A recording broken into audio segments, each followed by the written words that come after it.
Hello' বন্ধু বান্ধৱীসকল, মই এতিয়া দুপৰীয়া সাজৰ কাৰণে মাছ ভাজি আছোঁ। মাগুৰ মাছ আছিলে, কাৱৈ মাছ এটা, লগতে সৰু মোৱা শলিতা।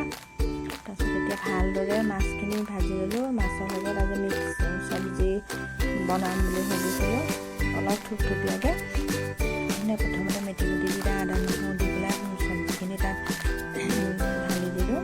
দি পেলাই অলপ সিজাৰ পাছত আলুটো সিজাৰ পাছত বিলাহী দি দিলোঁ, নহ'লেও আলুটো অলপ ঠেহেৰা মাৰে।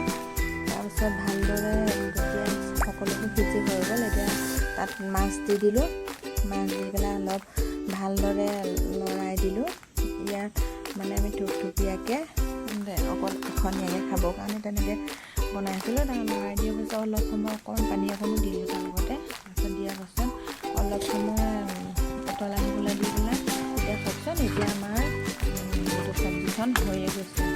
ইয়াত জলকীয়াও দিয়া হৈছে, জলকীয়াটো আকৌ খোৱা নহ'লে জলকীয়া এইটো জোখ অনুযায়ী দিয়া হ'ল। লগতে অকণমান মছলাও এড কৰি দিয়া হৈছিলে, কিন্তু বেছি হোৱা নহয়।